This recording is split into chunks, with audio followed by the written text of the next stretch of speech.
La voz de las mujeres retumbó por el planeta en un reclamo que marcó el 2019.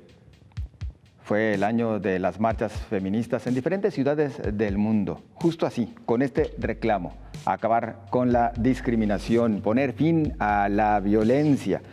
Un año también de actos terroristas, un año de incendios, de sismos, de accidentes aéreos y de, cantidad importante de sucesos que enlutaron a miles de personas. También fue un año de la migración, un año para México en el que se quedó marcado el robo del combustible y en el que además se registraron decenas de muertos y un asfixiante desabasto. Le invitamos a este resumen que hemos preparado por parte de todo el equipo de Señal Informativa, con este que hemos titulado 2019, un año agitado. El 2019 arrancó con desabasto de combustible en la zona conurbada de Guadalajara. El problema se originó luego de la intervención de la refinería de Salamanca por parte de la Secretaría de la Defensa Nacional por el combate del gobierno federal en contra de los llamados huachicoleros. La Asociación Mexicana de Empresarios Gasolineros informó que las terminales de almacenamiento y reparto de petróleos mexicanos en El Castillo, en el municipio del Salto, y Satélite en Zapopan, se quedaron con 0 inventarios de gasolina magna, premium y diésel. Durante varias semanas el desabasto de hidrocarburos en el estado de Jalisco se hizo más palpable, lo que generó caos, embotellamientos en las principales avenidas debido a las largas filas de vehículos que esperaban impacientes alguna pipa de Pemex que llevara gasolina para surtir sus automotores. Para finales del mes de enero del 2019, las autoridades ya reportaban 90% de abastecimiento. Millones de litros fueron surtidos a Pemex en el estado de Jalisco, por lo que los centros de abastecimiento ya están al 90% y el domingo se concentrarían en resurtir gasolineras del centro y poniente de la zona metropolitana de Guadalajara, con lo cual se esperaba que en 5 días se regularizara la situación, informó el gobernador de Jalisco, Enrique Alfaro Ramírez. El reporte que teníamos era que seguía una operación intermitente del ducto, que el día de ayer en promedio bajó un poquito el suministro respecto al jueves, pero no mucho, y que estábamos en números generales más o menos al 90% de los requerimientos diarios de gasolina. Detalló que otros 50,000 barriles llegarían por carretera y otros 10 a 20,000 barriles por el poliducto solo para el sábado. Este fin de semana, el 30% de las 500 gasolineras ya trabajaban. Respecto a un posible incremento en el precio de las gasolinas, tal y como algunos empresarios del ramo lo adelantaron a este medio de comunicación, explicó que no tienen información aún. Me parece que es un momento en el que lo que necesitamos son fuentes serias, fuentes verificables también. Ha sido un problema para nosotros poder tener claro cuáles son las cifras reales, porque tenemos información distinta de las áreas del gobierno federal, pero hasta ahora lo que sabemos es lo que les comenté. ¿Qué efecto va a tener esta crisis en el precio de la gasolina? Pues es una pregunta que está abierta, me parece, a nivel nacional. No lo sé, ya veremos, ojalá y no.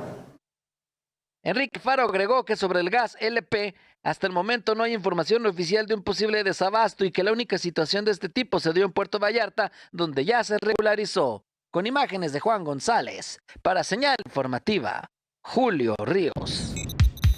De forma sorpresiva, el gobernador Enrique Alfaro Ramírez envió una iniciativa para desaparecer como organismo público descentralizado al Instituto Jalisciense de las Mujeres junto con otros organismos. Las integrantes de la bancada de mujeres en el Congreso local señalaron que no van a desaparecer ese instituto, sino que primero analizarán con lupa la iniciativa.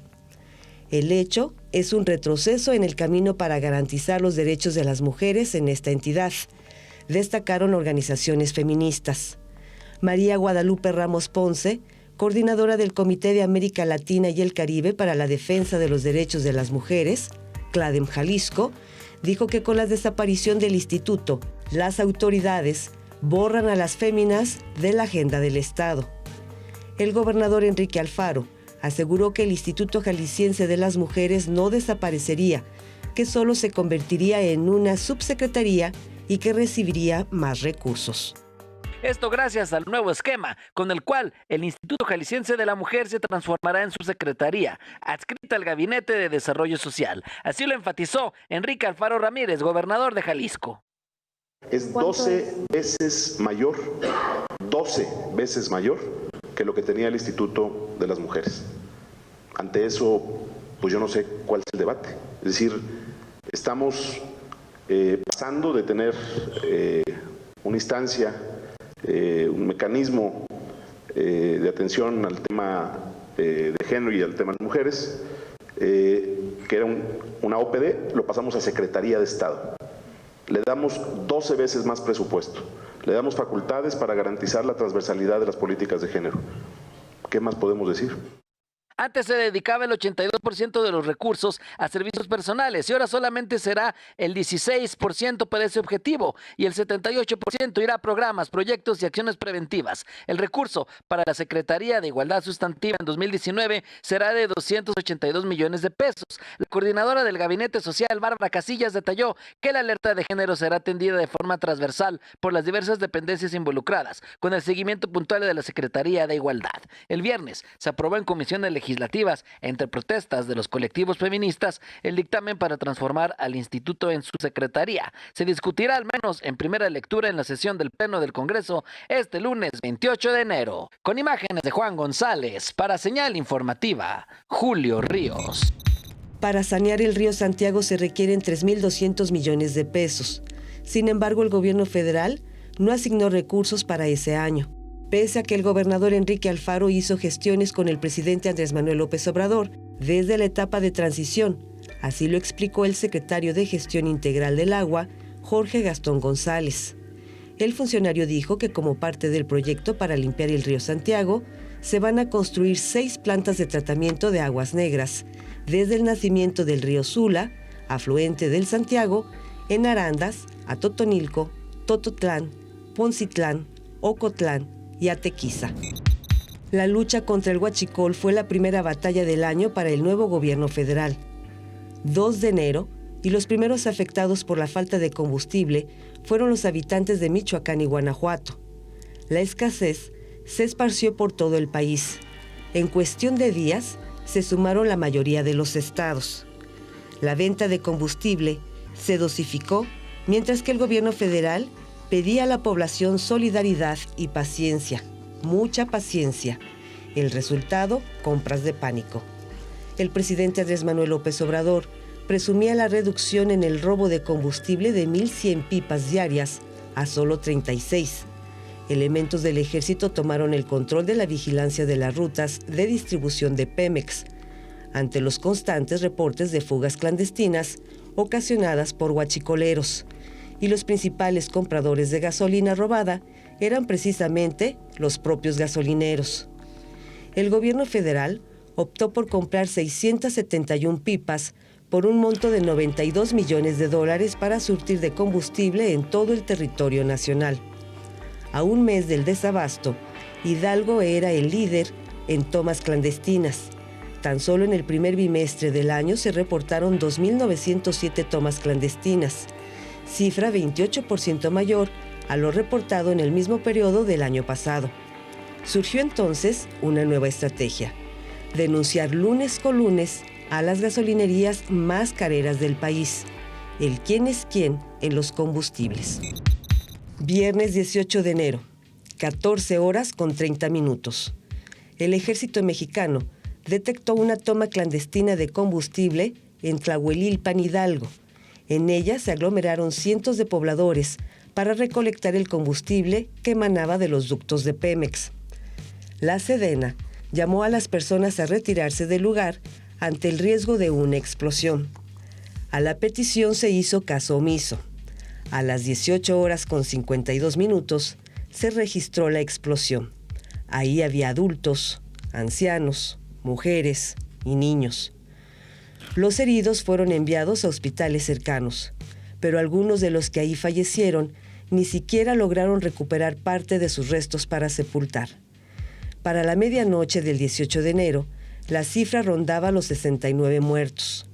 48 horas después, la cifra llegó a 90. En los días posteriores, el secretario de Seguridad Pública, Alfonso Durazo, defendió el actuar de los militares, al asegurar que en todo momento se les pidió a las personas retirarse del sitio. Por su parte, el presidente Andrés Manuel López Obrador garantizó el apoyo a los familiares de las víctimas. En mayo, casi 4 meses después, se actualizó la cifra negra que finalmente cerró en 137 víctimas mortales. La Procuraduría Federal de Protección al Ambiente determinó que el suelo de Tlahuililpan presenta altos niveles de contaminación y daños irreversibles. Tan solo 4 personas sobrevivieron a esa tragedia, aunque 3 siguen internadas bajo observación. Solo una, y se trata de un joven de 18 años, regresó a su casa. El 1 de julio, un petrolero iraní fue detenido en las costas de Gibraltar, sospechoso de transportar crudo a Siria, violando las sanciones contra Damasco, hecho que llevaría a Teherán a convocar al embajador británico. Según el ministro español de Exteriores, la captura obedeció a una petición de Estados Unidos al Reino Unido. Las autoridades iraníes pidieron al Reino Unido la liberación del barco, o de lo contrario, interceptarían y capturarían un petrolero británico en represalia. El 14 de julio, el sitio oficial de los Guardianes de la Revolución informaba de la detención de un buque cisterna con todo y su tripulación, y que portaba la bandera británica. Un mes después, la Corte Suprema de Gibraltar autorizó al petrolero iraní a abandonar el territorio británico pese a la petición estadounidense de prolongar el bloqueo de la nave. El 22 de septiembre, el gobierno iraní liberó al petrolero de bandera británica. La guerra comercial entre 2 de las potencias mundiales, China y Estados Unidos, que inició en 2018, continuó durante todo 2019, y tras 18 meses de guerra, el 13 de diciembre el mandatario estadounidense informó del cierre de la primera fase de un acuerdo comercial muy grande con China.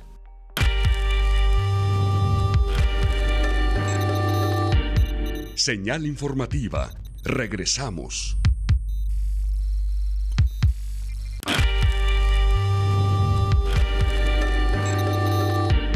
Señal informativa. Continuamos. A partir del 1 de marzo, la Policía Vial comenzó a multar a los motociclistas que no porten el chaleco con la matrícula de sus vehículos a la vista, sobre su espalda. La sanción va desde los 844 a 2.534 pesos.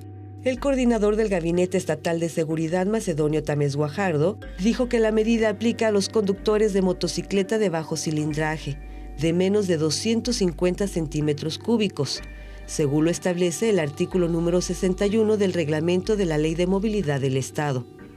La idea es reducir los delitos de robo a personas en zonas como Chapultepec, Centro, Colonia Americana, entre otras, donde los ladrones arrebatan los bienes cuando viajan en motos. Se registraron los primeros avances en las averiguaciones que hizo la Fiscalía Anticorrupción de Jalisco respecto de 2 tráilers contratados para el resguardo de por lo menos 300 cuerpos. Así lo dio a conocer el fiscal anticorrupción de la entidad, Gerardo de la Cruz Tobar. No detalló a quién o quiénes podría citar ante el juez para declarar por el caso, y de esa manera la posibilidad de saber quién o quiénes fueron los responsables de avalar la negligente acción de resguardar cadáveres sin reconocer en contenedores no autorizados. Por si fuera poco, tiempo después se dio a conocer de la existencia de un tercer tráiler. El coordinador general estratégico de seguridad de Jalisco, Macedonio Tamés, confirmó que existe un tercer tráiler frigorífico entre el patrimonio del Instituto de Ciencias Forenses del Estado. Este tráiler, a decir de Macedonio Tamés, fue comprado en el mes de octubre de 2018 por la pasada administración, es decir, justo en los periodos de crisis por la saturación del instituto y el deambular de 2 tráileres frigoríficos repletos de cadáveres sin reconocer. Lo compró la pasada administración en octubre. fue una adquisición, a mi ver, bueno, no voy a decir más, pero lo compró la pasada administración. ¿Qué pasó con ese tráiler? Ahí lo tenemos. Está. Obviamente, ¿mande usted? ¿También era utilizado para trasladar cadáveres? Supuestamente se compró para eso, obviamente se recibió con todos los demás bienes del instituto, obviamente no se ha usado para cadáveres, está vacío y está guardado. Pero señalo con toda claridad que si hay un tráiler que fue comprado por la anterior administración el pasado mes de octubre y la actual administración lo recibió junto con todos los demás bienes propiedad del instituto. Macedonio Tamés agregó que el tercer tráiler en cuestión está vacío y no pretenden utilizarlo para el almacenamiento de cuerpos humanos sin reconocer, y admitió que no sabe si alguna vez tuvo restos humanos en su interior ni el destino final que pueda tener este vehículo. Mientras tanto, informó que el Instituto Jalisciense de Ciencias Forenses se encuentra en óptima recuperación y avanza en la celeridad de autopsias. Sin embargo, aún quedan cerca de 400 cuerpos sin ser identificados, a los que ya se les realizaron las pruebas genéticas y demás protocolos para esperar a que alguien los reconozca. Con imágenes de Gibran Alvin, señal informativa, Celia Niño. Diputados aprobaron una deuda por 5.250 millones de pesos para Jalisco, pagaderos a 25 años. El Congreso de Jalisco aprobó la solicitud del gobierno del estado para contratar una deuda por 5.250 millones de pesos, pagaderos a 25 años. Esta deuda se avaló con 31 votos a favor de Movimiento Ciudadano, PAN, PRI, Verde y PT, y 7 en contra de la bancada de Morena y el diputado panista Jesús Hurtado, quien fue en contra de su propio partido Acción Nacional. El coordinador de Movimiento Ciudadano, Salvador Caro Cabrera, explicó que la difícil situación financiera los obligó a dar este paso. Es una decisión compleja, difícil, pero también inevitable. El Estado de Jalisco tiene que avanzar y lo tiene que hacer con el esfuerzo de todos los jaliscienses y con la responsabilidad de sus representantes. Enrique Velázquez, diputado del PRD, señaló que no toda la deuda es mala. Ha sido la falta de recursos o de apoyos a nivel federal, ¿no? O sea, únicamente está viendo que pueda bajar lo que falta para el tren ligero, pero no estamos viendo los otros proyectos, ¿no?, que tienen que ver con infraestructura para los municipios del interior del estado. Y en esos análisis nosotros queremos ser una bancada responsable. Por su parte, Gustavo Macías, coordinador de la bancada del PAN, señaló que jamás negociaron obras a favor de aprobar el crédito, como acusó su correligionario Jesús Hurtado, y que fue el tema de carreteras el que les llenó el ojo. Y este tema de las carreteras, de las comunicaciones, el tema del agua, son asuntos prioritarios que esperamos pues resuelvan y nos den una mejor calidad de vida a los habitantes. Sobre todo a nosotros nos preocupa mucho el tema de las carreteras, porque sales fuera de zona metropolitana y las carreteras están destrozadas. Bruno Blancas, coordinador de la bancada de Morena, señaló que esta deuda solo se irá en mejoralitos y no en una cura real a problemas del Estado. Para solucionar el problema de las carreteras se requieren más de 19 mil millones y le van a designar nada más 2.100 millones. Esto quiere decir que es el 7% de solución. No es la forma de enfrentar el problema.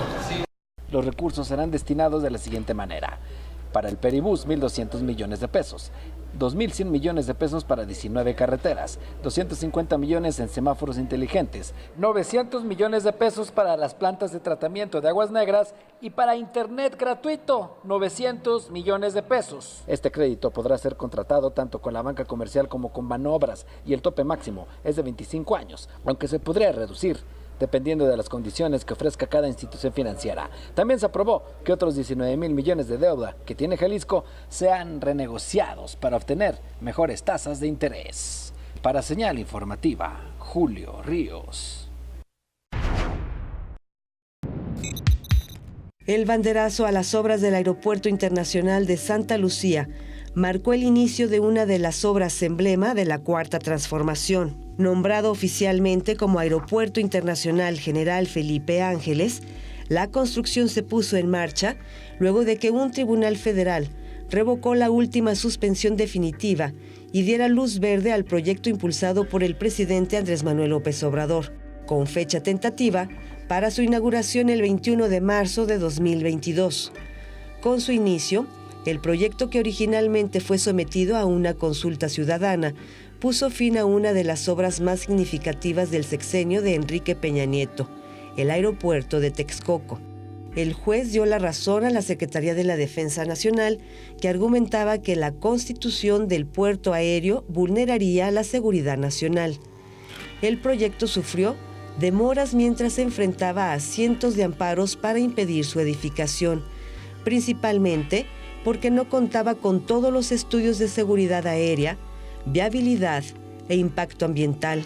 Sin embargo, muchos de ellos se vinieron abajo cuando la Secretaría de Medio Ambiente y Recursos Naturales autorizó un permiso de impacto ambiental con una vigencia de 50 años. El colectivo No Más Derroches fue su principal opositor. Con la llegada del nuevo gobierno también llegó para los padres de los 43 normalistas desaparecidos de Ayotzinapa la esperanza de encontrar a sus hijos. La Fiscalía General de la República, que reemplazó a la PGR, reabrió el caso e incluso creó una fiscalía dedicada exclusivamente para el tema. Regresó el grupo interdisciplinario de expertos independientes para retomar el trabajo que quedó pendiente cuando se retiraron del caso tras algunas diferencias con el gobierno de Enrique Peña Nieto.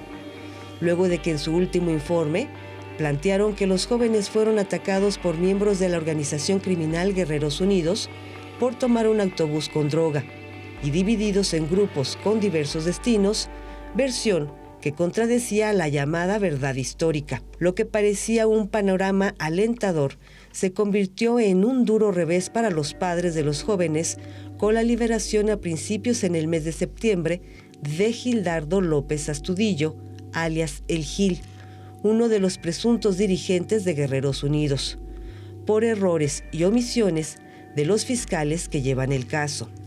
El Gil era una de las 142 personas capturadas en el sexenio pasado por su supuesta implicación en el caso. Alejandro Encinas, subsecretario de Derechos Humanos de la Secretaría de Gobernación, responsabilizó a las autoridades ministeriales por armar de forma incorrecta la investigación, basada en violaciones a la ley, simulaciones, fabricación de pruebas y torturas que aseguró derivaron en la liberación de criminales. Encinas denunció entonces que de los 142 detenidos que había por la desaparición de los 43 jóvenes, 77 han sido liberados, incluidos 24 ex policías de Iguala, y lamentó que otros 50 podrían ser liberados. 26 de septiembre de 2019. Se cumplieron 5 años de la noche de Iguala, pero no llegó la justicia. Los padres de los normalistas exigieron acelerar la investigación. El fiscal Alejandro Gersmanero presentó los primeros avances de las indagatorias. Hasta ese momento, dijo que se habían identificado más de 200 fosas clandestinas. En ellas hallaron 184 cuerpos, ninguno de los jóvenes de Iguala. Pese a los resultados, la Comisión Interamericana de Derechos Humanos afirmó que el gobierno federal, ahora sí, está investigando el caso. Por ahora, el gobierno federal alista los citatorios para que comparezcan funcionarios de la pasada administración, de entre ellos Jesús Murillo Caram, ex procurador general de la República, quien se ha dicho dispuesto a ser investigado y ha defendido su verdad histórica, versión que apuntaba que los estudiantes fueron quemados en un basurero y sobre la que hasta ahora no hay certeza.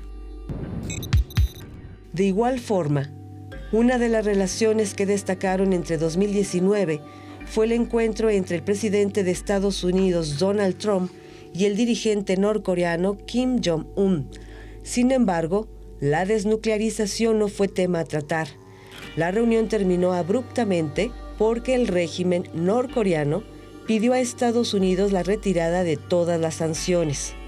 Sin embargo, meses después, Trump daría una improvisada e histórica visita a la frontera intercoreana para reunirse con Kim Jong-un, lo que sirvió para reanudar el diálogo sobre la desnuclearización.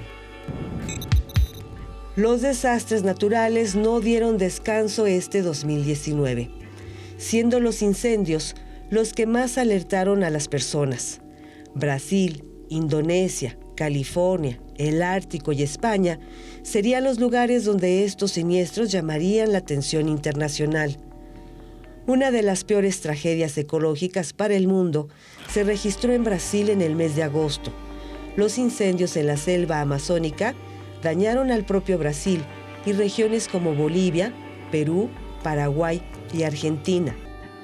A mediados de este año se registraron incendios forestales en toda la región del Ártico, incluyendo Alaska, Groenlandia y Siberia, lugares que no solían incendiarse, donde más de 2.7 millones de hectáreas fueron las afectadas.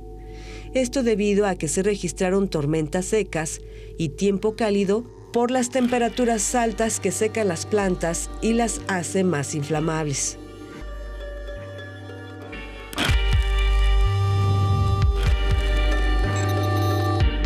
Señal informativa. Regresamos.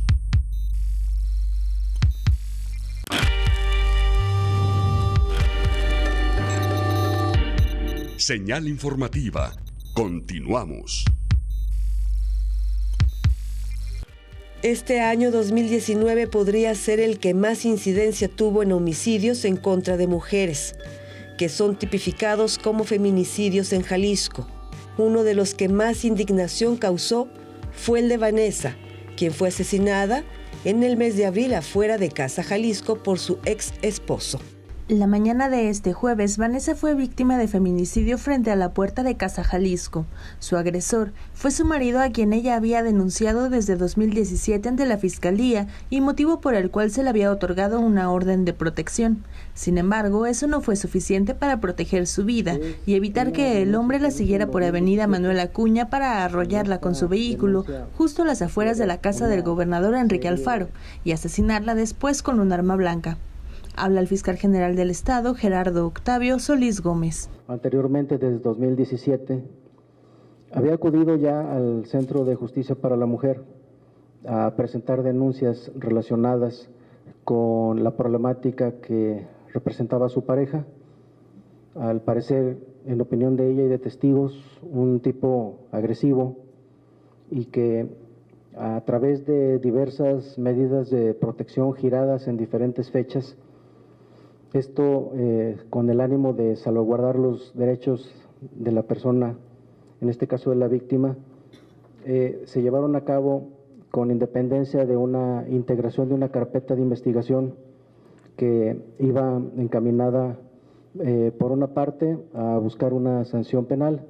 Jalisco es líder en feminicidios y agresiones en contra de mujeres. Sin embargo, el hecho de que el feminicidio de Vanessa haya sucedido justo a las afueras de Casa Jalisco provocó una gran movilización y la actuación inmediata de la Fiscalía del Estado, donde se anunció que habrá sanciones en caso de darse a conocer negligencia por parte de las autoridades. Vamos a hacer una muy exhaustiva revisión de este caso, en razón de que hay diversas medidas de protección giradas a el ayuntamiento en donde la víctima tenía su domicilio, así como al interior de nuestra policía. El hecho de que existieran diversas medidas de protección giradas que no hubieran surtido los efectos deseados, nos obliga a hacer una revisión de fondo del caso, donde lamentablemente perdió la vida esta persona, para, en caso de que existiera responsabilidad de algún servidor público, en todo caso proceder en consecuencia. Uno de los escoltas que resguardaba el ingreso a Casa Jalisco disparó en contra del agresor y además resultó lesionado por él mismo, motivo por el cual se encuentra recibiendo atención médica. Mientras tanto, el asesino de Vanessa perdió la vida un par de horas después. Señal informativa, Alicia Presa. El 1 de abril, en sesión solemne del Consejo General Universitario, Ricardo Villanueva Lomelí tomó protesta como nuevo rector general de la Universidad de Guadalajara para el periodo 2019-2025. Durante su mensaje, él también, exrector del Centro Universitario de Tonalá, destacó que la UDG es la mejor universidad pública estatal de todo el país. Dijo que será rector cercano, que esté presente en los espacios cotidianos de toda la comunidad universitaria para encontrar las respuestas a los retos que enfrenta la Casa de Estudios. La captura que realizó la Guardia Nacional de una célula criminal dedicada a desaparecer personas derivó en el hallazgo de 2 megafosas clandestinas con 81 cuerpos en Guadalajara, una de ellas con 50 cadáveres, probablemente la mayor encontrada en Jalisco a la fecha. Aquella intervención de la Guardia Nacional logró la captura de 15 presuntos miembros del crimen organizado en una bodega de Toluquilla, en el municipio de San Pedro Tlaquepaque, y derivó en el descubrimiento posterior de 2 megafosas clandestinas en la ciudad donde había ocultas decenas de cadáveres, muchos de estos seccionados. La primera megafosa clandestina descubierta estaba en una finca ubicada en El Zapote, en el municipio de Tlajomulco de Zúñiga, con 31 cuerpos inhumados en su interior, correspondientes a 6 mujeres y 25 hombres, según los resultados finales de la exploración reportados el 21 de noviembre. La segunda megafosa clandestina es probablemente la mayor jamás descubierta en Jalisco, pues de acuerdo con la Fiscalía del Estado contenía cuando menos 50 cuerpos y está localizada en la colonia El Mirador, también en el municipio de Tlajomulco, que gobierna el alcalde por el partido Movimiento Ciudadano Salvador Zamora Zamora. Desde el 4 de diciembre pasado, podía deducirse que las dimensiones de esa segunda fosa resultarían alarmantes, pues la autoridad ministerial había dado cuenta de la recolección en el lugar de 227 secciones anatómicas, como ha venido nombrando la Fiscalía a las partes de cuerpos desmembrados. Apenas en septiembre pasado, los jaliscienses se habían enterado del hallazgo de otra megafosa sin precedentes en su momento, de la que se extrajeron 119 bolsas con restos humanos, con las que se determinaron 44 víctimas, pero esta se ubica en la colonia La Primavera, en el municipio de Zapopan. La inacción de las autoridades ante los miles de abusos, la lenta impartición de justicia, la revictimización, la desigualdad y la falta de acciones para acabar con la violencia de género rebasaron la paciencia de un país en el que, según el Observatorio Ciudadano Nacional del Feminicidio, 7 mexicanas son asesinadas cada día y solo el 25% de los casos se investiga bajo el protocolo de feminicidio. Las cifras sin rostro del Sistema Nacional de Seguridad Pública señalan que cada 2 horas y media una mujer es víctima de violencia machista. En general, la impunidad es de 93%. A esos números se sumó un caso que el 16 de agosto detonó nuevamente el hartazgo y de que por décadas ha sido la misma exigencia: fin a la violencia de género. El detonante fue la violación el 3 de agosto de una adolescente en la Ciudad de México, quien acusó a 4 policías de agredirla sexualmente en su patrulla. A los agresores solo los destituyeron, pero no los imputaron. Ante la brutalidad del hecho y la falta de empatía por parte de las autoridades, cientos de mujeres salieron a las calles para ser vistas y escuchadas. Las movilizaciones terminaron, sin embargo, en agresiones indiscriminadas y vandalismo de grupos que fueron señalados como infiltrados. Aunque acusó que hubo provocadores para confrontar a la sociedad con el gobierno, el presidente Andrés Manuel López Obrador reiteró que su gobierno no usará la fuerza pública para reprimir a manifestantes. ¿O que el gobierno va a seguir actuando como lo hizo el fin de semana? Sí, no se va a usar la fuerza. Este no es un gobierno autoritario, porque no quiero que entre por un oído y salga por otro. Lo que decía Juárez, nada por la fuerza, todo por la razón y el derecho. El 25 de noviembre, Día Internacional de la Eliminación de la Violencia contra la Mujer, miles de mujeres volvieron a tomar las calles. Sin embargo, nuevamente la protesta terminó en caos y en un claro hartazgo contra el gobierno y contra la violencia machista. Defensoras de derechos de mujeres pidieron no desvirtuar los objetivos de las protestas ni seguir criminalizando a las mujeres. Las movilizaciones se replicaron en todo el país para denunciar no solo los feminicidios, sino también el acoso. Las calles se llenaron de cruces rosas y de fotos de las hijas, esposas y hermanas que no regresaron. Las protestas marcadas por la violencia se transformaron entonces en un canto que resonó desde Chile y que se ha convertido ahora en un himno contra la violencia machista.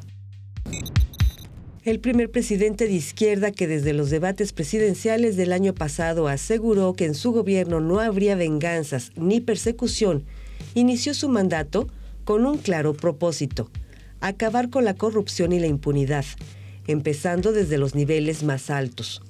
La Unidad de Inteligencia Financiera de la Secretaría de Hacienda, a cargo de Santiago Nieto, quien por cierto tuvo fuertes desencuentros con el gobierno del expresidente Enrique Peña Nieto, y en particular con el ex encargado del despacho de la extinta PGR, Alberto Elías Beltrán, jugó un papel fundamental en esta encomienda.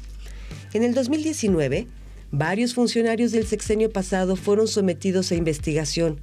Algunos de ellos incluso ya arrastraban señalamientos. Probablemente el caso más conocido y que hasta la fecha siguen sin resolverse es el del exdirector de Petróleos Mexicanos, Emilio Lozoya, que conformó toda una red de corrupción y que involucró desde sobornos por parte de la constructora brasileña Odebrecht hasta la compra por parte de Pemex de una planta chatarra de agronitrogenados a la empresa Altos Hornos de México, cuyo dueño, Alonso Ancira, sigue en proceso de extradición en España. Lozoya, quien fue inhabilitado como servidor público por 10 años, es hasta el día de hoy buscado por la Interpol. La estafa maestra, otro de los casos más recordados del sexenio pasado, llevaron a Rosario Robles, extitular de Sedesol y de la Sedatu, al penal de Santa Marta, Acatitla, acusada de ejercicio indebido del servicio público. La exfuncionaria, que ha señalado su juicio como injusto, acusó a la Fiscalía General de la República de usar pruebas falsas para mantenerla en prisión.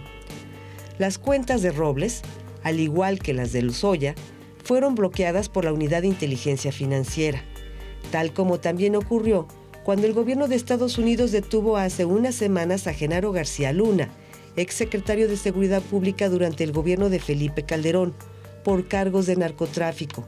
Según la acusación, García Luna habría colaborado con el cártel de Sinaloa de Joaquín El Chapo Guzmán, al ayudar a traficar cocaína hacia la Unión Americana a cambio de sobornos multimillonarios.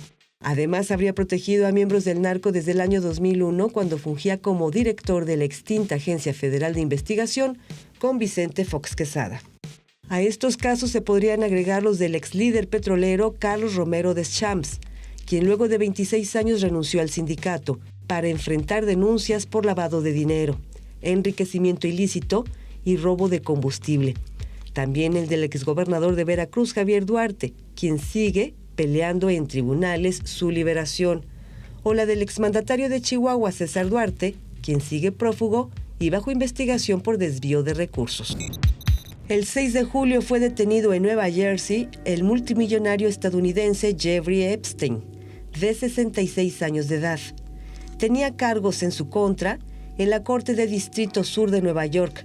Se le acusaba de tráfico sexual en los lugares como Nueva York y Florida. El multimillonario se declaró inocente. Era famoso por sus vínculos con personalidades como el príncipe Andrew de Gran Bretaña, el expresidente de Estados Unidos Bill Clinton y el actual presidente estadounidense Donald Trump. Más tarde, el juez le negó una fianza o derecho a quedar recluido en su casa porque consideró que presentaba riesgo de fuga. El 10 de agosto fue encontrado muerto en su celda de la Correccional Central de Manhattan. Tras su muerte, el director de la cárcel fue reasignado y 2 guardias fueron suspendidos por la oficina de prisiones. Debido a su vínculo con el príncipe Andrew de Gran Bretaña, este dejó sus actividades públicas.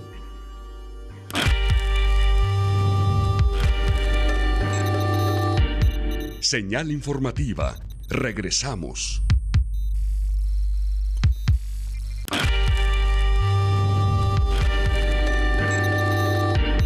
Señal informativa. Continuamos. El estado de Jalisco alcanzó 11.045 casos de dengue confirmados. Al corte de las semanas epidemiológicas 48 y 49, con esto la entidad sigue en el primer sitio a nivel nacional. La cifra de muertes confirmadas permanecen en 25 y las defunciones en investigación son 108, de acuerdo a las cifras de la Secretaría de Salud del Gobierno de México para la semana referida de 2019. Veracruz, entidad en segundo sitio, acumuló 10.032 casos al corte de la semana 49. Le sigue Chiapas con 2.212, Quintana Roo con 1.665 y Puebla con 1.627 casos confirmados. Incluso, en tasas por cada 100.000 habitantes, Jalisco es primer sitio, con 133 casos confirmados por ese número de habitantes. Sigue en Veracruz, con 121.23 casos confirmados, Quintana Roo con 94.92, Morelos con 69.83 y San Luis Potosí con 54.89 casos. De acuerdo al corte de la dependencia en Jalisco, predomina el serotipo número 2, lo cual es atribuido por el gobierno del estado a la alta prevalecencia de dengue, pues según las autoridades no había respuesta inmunológica a ese padecimiento. Las cifras se dispararon conforme a 2018 para la entidad, pues en ese año apenas alcanzó los 2.529 casos confirmados. A escala nacional, los grupos más afectados son los menores de 10 a 14 años de edad, tanto en casos no graves como en casos graves. Las mujeres también lideran la cifra de enfermos de dengue, con el 57% de casos no graves y 56% de casos graves. Por tasa, el municipio de Teocuitatlán de Corona es el más afectado de Jalisco, con 34.65 enfermos por cada 100.000 habitantes. A pesar de que hubo negligencias y omisiones que fueron señaladas por la Contraloría del Estado en el programa A Toda Máquina, el presidente de la Junta de Coordinación Política en el Congreso local, Salvador Caro, dijo que no está en riesgo el contrato con la empresa que se llevó la licitación, ya que las denuncias solo fueron catalogadas como fallas administrativas. El legislador dijo que el proceso dejó una lección a la administración de Enrique Alfaro Ramírez, por lo que deberán evitar premuras en las próximas licitaciones. Salvador Caro dijo que los procesos para generar licitaciones tendrán que ser más finos y transparentes. Además, tendrán que ser más ordenadas para evitar suspicacia. Sobre las investigaciones que lleva también la Fiscalía Anticorrupción ante las denuncias presentadas por el presunto conflicto de intereses, el legislador emesista dijo que estarán en espera de los resultados que arroje la indagatoria y señaló que las impugnaciones emitidas al programa de arrendamiento de maquinaria no fueron serias, ya que la respuesta de la Contraloría dejó su resultado en una verdad legal. La empresa operadora de servicios Mega, SADCB, fue la ganadora de la licitación de 3.600 millones de pesos para arrendamiento de maquinaria a los municipios de Jalisco. El gobernador de Jalisco, Enrique Alfaro Ramírez, advierte que el gobierno federal debe investigar a fondo y dejar de calificar de grilla política el asunto de presunta red de corrupción en las licitaciones con 4 empresas que vendían medicamentos al sector público. Entre estas, Avisalud, empresa ligada al superdelegado de la Federación en Jalisco, Carlos Lomelí, quien enviara un comunicado de prensa deslindándose del conflicto documentado por la organización Mexicanos contra la Corrupción. En su declaración, Enrique Alfaro precisa que la denuncia presentada en Jalisco en contra de Avisalud fue el sexenio pasado y nada tiene que ver con revancha política a un contendiente que ya derrotó en las urnas. El mandatario jalisciense dijo que esa investigación por presunta red de corrupción en la distribución de medicamentos a nivel nacional es tan solo la punta del iceberg. En Jalisco ya se investiga en la Fiscalía Anticorrupción y mientras se resuelve, ninguna de las empresas señaladas podrá concursar en licitaciones de compra de medicamentos e insumos para el sector salud. en lo que aparentemente se trató de una emboscada por parte de un grupo criminal en los límites de Chihuahua y Sonora. 9 miembros de las familias mormonas LeBaron y Lamford fueron asesinadas el 4 de noviembre. Entre ellos 6 niños, otros 6 menores resultaron lesionados. Se dirigían de Bavispe, Sonora, a la comunidad mormona de La Mora, cuando fueron atacados a balazos sin razón aparente, según el testimonio de los niños sobrevivientes. El presidente Andrés Manuel López Obrador lamentó lo sucedido y aseveró que los responsables serían castigados. Alejandro LeBaron, miembro de la familia, aseveró que si el gobierno no emprendía acciones, ellos sí lo harían y tomarían el control de la región, incluso como autodefensas.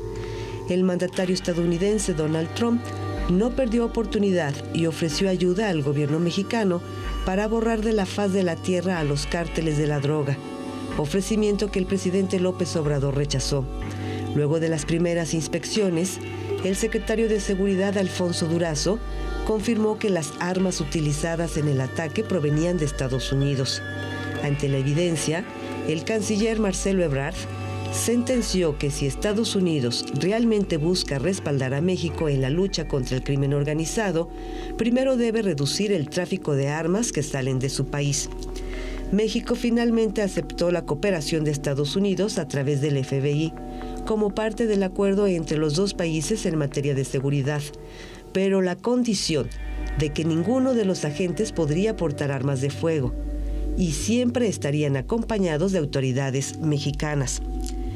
A finales de noviembre, la familia LeBaron pidió que se declarara como terroristas a los cárteles mexicanos, petición que fue respaldada por Donald Trump con notoria insistencia. México rechazó la petición. El 1 de diciembre, Julián LeBaron encabezó una marcha en la Ciudad de México, el mismo día que el presidente López Obrador cumplió su primer año de gobierno. Un día después, el mandatario federal recibió a miembros de las dos familias afectadas. Adrián LeBaron reconoció que al menos hasta ahora las investigaciones han avanzado y que no les han dado a tole con el dedo, por lo que volverán a reunirse en enero. Hasta ahora, 4 personas están en prisión por este suceso, entre ellos Mario N., alias El Mayo, jefe de la Plaza de la Línea, célula del Cártel de Juárez. 11 años antes de terminar su periodo en el cargo, que vencía hasta el 2030, Eduardo Medina Mora renunció el 3 de octubre a la Suprema Corte de Justicia de la Nación, en medio de señalamientos de legisladores de Morena que desde junio exigían al hoy ex magistrado aclarar las transferencias bancarias realizadas a cuentas de Estados Unidos y Reino Unido, luego de que el gobierno estadounidense detectó movimientos que superaban los ingresos del ministro. Mediante una carta, Medina Mora aludió a los señalamientos en torno a un presunto enriquecimiento ilícito como la razón que motivó su decisión. Desde su llegada a la Suprema Corte, Medina Mora fue objeto de críticas por haber ejercido cargos en los sexenios de Vicente Fox, Felipe Calderón y Enrique Peña Nieto. Sus roces principales con el actual gobierno fueron por diferencias en el tema de la devolución de impuestos. Algunas voces aseguraron que la dimisión de Medina Mora, así como el bloqueo de sus cuentas bancarias y las de algunos de sus familiares, obedecieron a presiones del jefe del Ejecutivo Federal, Andrés Manuel López Obrador. 2019 fue un año marcado por las crisis políticas, por el descontento social en Latinoamérica. Países como Argentina, Bolivia, Brasil, Ecuador, Chile, Colombia, Costa Rica y Venezuela se vieron envueltos en manifestaciones donde cientos de personas perdieron la vida, miles resultaron heridos e innumerables detenciones. Venezuela. El 10 de enero, la Asamblea Nacional de Venezuela declararía que Nicolás Maduro está usurpando el cargo de presidente, por lo que Juan Guaidó, en calidad de titular de ese organismo, se adjudicaría el cargo. Se informaba que 50 países apoyaban a Guaidó, 20 naciones mostraron su simpatía por Maduro, se sumaron algunos de la Alianza Bolivariana para los Pueblos de América, además de sus aliados China, Turquía y Rusia, y 17 se declararon neutrales, junto con la Organización de las Naciones Unidas y el Vaticano. Maduro sigue al frente de su nación. Ecuador tuvo una oleada de protestas después de que el presidente Lenín Moreno decretó el fin de los subsidios, lo que elevó el precio en un 123% de la gasolina extra, la más usada en el país. Se registraron enfrentamientos entre manifestantes y la policía, además del cierre y bloqueos de carreteras por parte de transportistas en el país. Tras poco más de una semana de enfrentamientos, integrantes de la Confederación de Nacionalidades Indígenas aceptaron el diálogo y consiguieron la derogación del decreto que eliminaba los subsidios a los combustibles, poniendo fin a la crisis que dejó 8 muertos, más de 1.300 heridos y 1 millar de detenidos. Chile no fue la excepción en cuanto a los reclamos de parte de la ciudadanía. El detonante sería el alza a la tarifa del transporte público de Santiago. Centenares de estudiantes se organizaron para realizar actos de evasión masiva en el metro.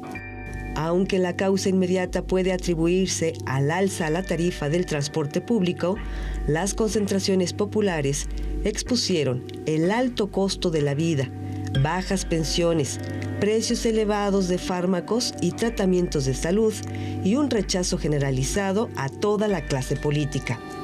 La situación se agravó progresivamente, registrando enfrentamientos entre los manifestantes y los carabineros, dejando más de 25 muertos, cientos de detenidos y heridos. El 15 de noviembre, un acuerdo colateral entre gobierno y Congreso acordaron la convocatoria a un plebiscito nacional en abril del 2020 para definir si se redactará una nueva constitución política.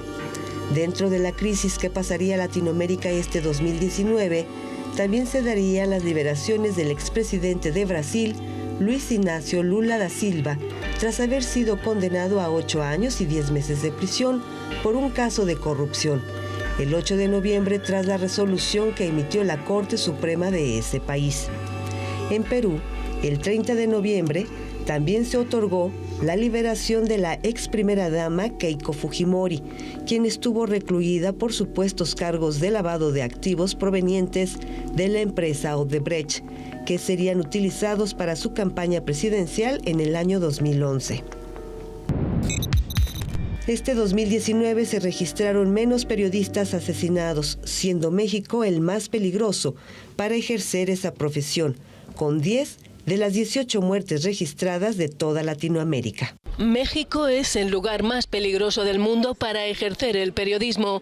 10 reporteros murieron mientras trabajaban, más de la mitad de los 18 de toda Latinoamérica.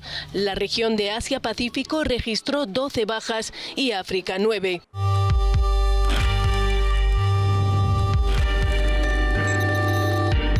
Señal informativa. Regresamos.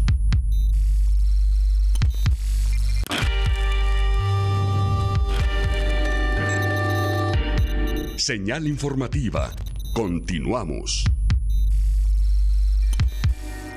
Al exfutbolista de Santos Laguna, Porto y Sevilla Atlético, involucrado en el fallecimiento de 2 personas en un accidente automovilístico, a finales de julio pasado, le fue ratificada la prisión preventiva por un juez de control y oralidad de Jalisco por los delitos de homicidio culposo y daño a las cosas en agravio de María Fernanda Peña y Alejandro Castro. El pasado 13 de diciembre, Javier Alberto García, abogado del futbolista, solicitó la revisión de la medida cautelar y pidió retirar la prisión preventiva. Dicha petición fue denegada. Una gran devastación dejó el desbordamiento del río Salsipuedes en el municipio de San Gabriel, Jalisco. Afectados por el deslave de San Gabriel, señalan a los aguacateros como principales responsables.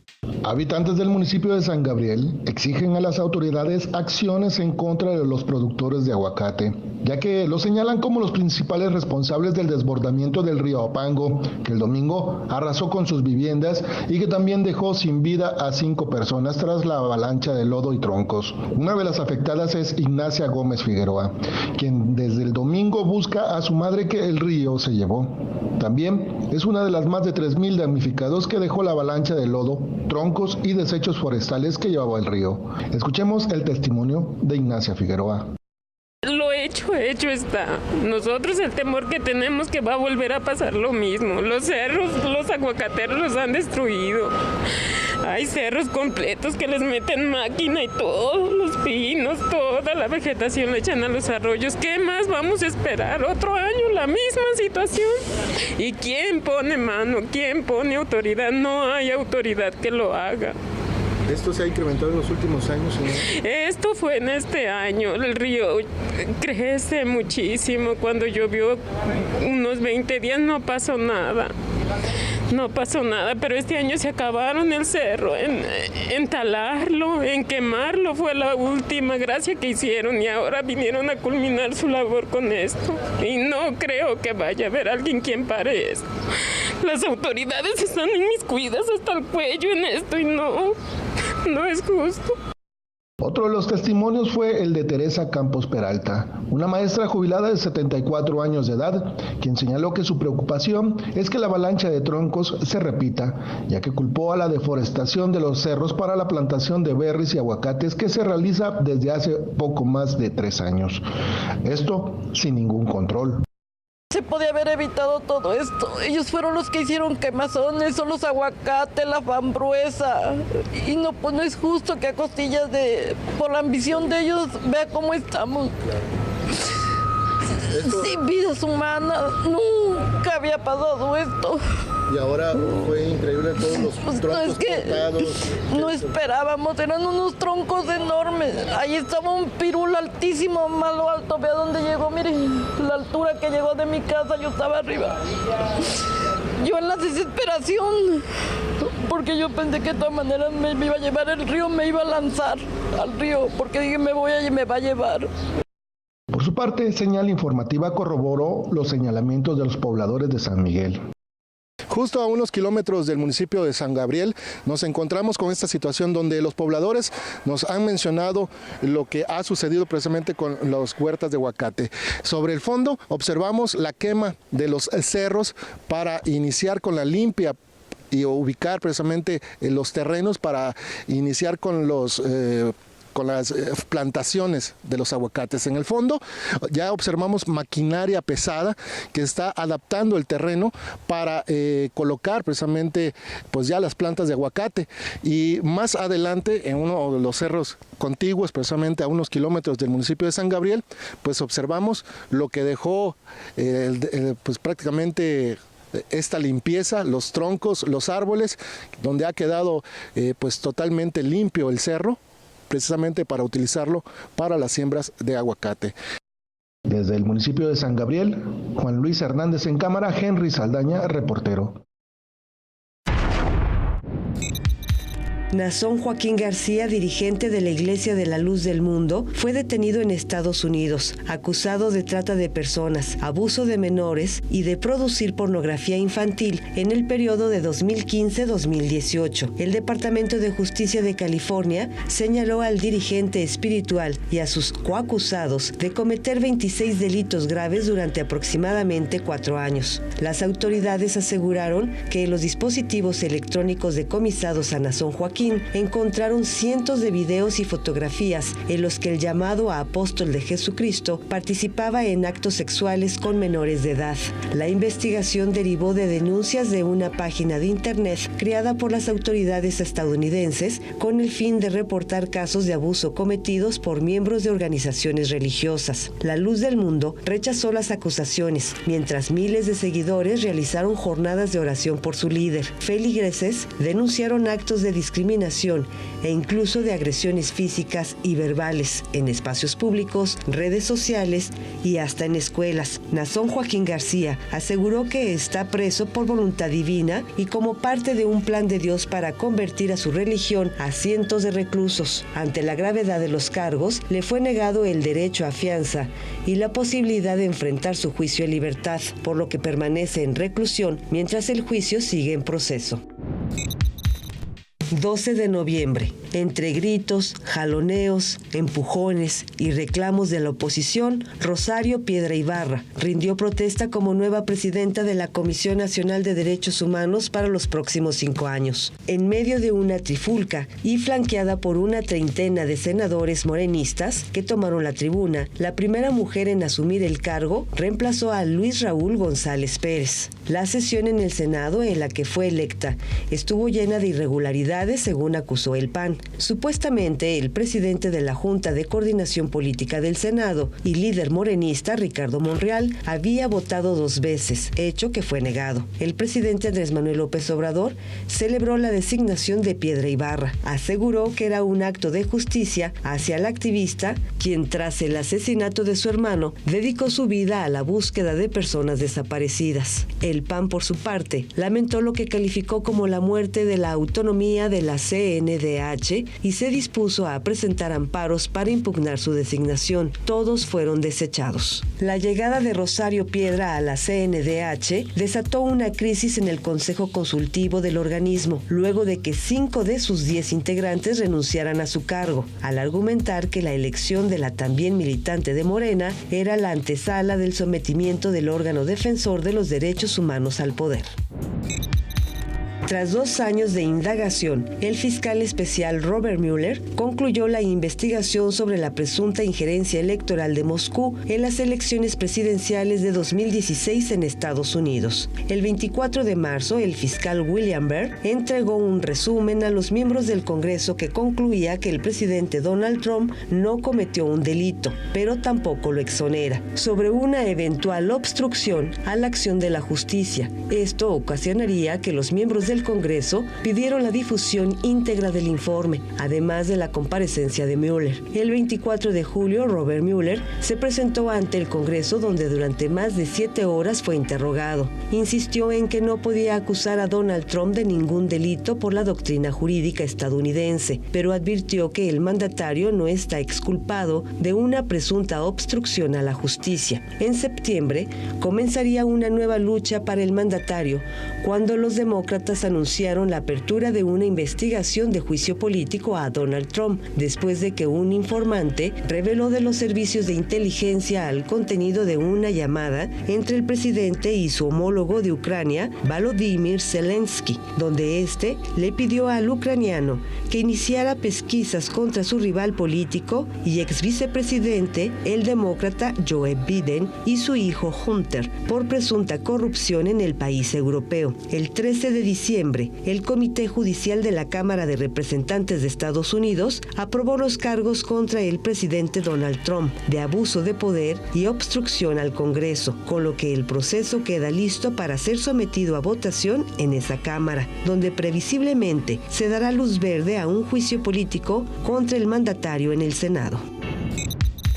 En Arabia Saudí sería atacada la mayor planta dedicada a tratamiento de petróleo en el mundo, siendo los autores del hecho los rebeldes huitíes chiitas de Yemen, apoyados por Irán. Un hecho insólito se presentaría en Colombia, donde un vehículo se hizo estallar con alrededor de 80 kilos de explosivos en contra de una escuela de cadetes. El saldo, 22 muertos incluidos el atacante y 68 heridos. Por ese acto, el gobierno colombiano detuvo a 2 hombres relacionados con el caso y fueron imputados por los delitos de homicidio agravado y terrorismo. Por su parte, los tiroteos en su mayoría se registraron en Estados Unidos, contabilizando 371, de los cuales 45 se perpetraron en escuelas y 2 en tiendas de supermercado. El ataque con mayor número de víctimas se registró el 6 de agosto en El Paso, donde un hombre de 21 años de edad mató a 22 personas, entre ellas 8 mexicanos, e hirió a 26 en un Walmart. El 1 de junio, en Virginia Beach, un empleado municipal con 15 años de servicio público arremetió contra sus propios compañeros de trabajo, dejando 13 muertos, incluyendo al pistolero, y 4 heridos. El atacante fue identificado como Dane Anthony Crito, de 40 años de edad,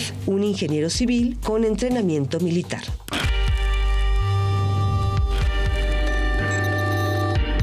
Señal informativa. Regresamos.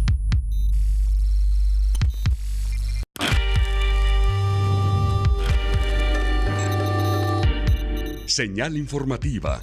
Continuamos.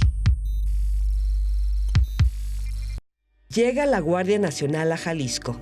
Desde este lunes 1 de julio, elementos de la Guardia Nacional comenzaron a llegar a Jalisco, como lo prometió el secretario federal de Seguridad, Alfonso Durazo. Los primeros equipos de la Guardia Nacional están ya en Puerto Vallarta para vigilar la costa norte, incluido el municipio de Mascota. En las próximas horas estarán arribando también elementos de la nueva Corporación de Seguridad a los municipios del área metropolitana de Guadalajara, confirmó el gobernador Enrique Alfaro Ramírez, entrevistado durante el festejo del Día Nacional del Ingeniero.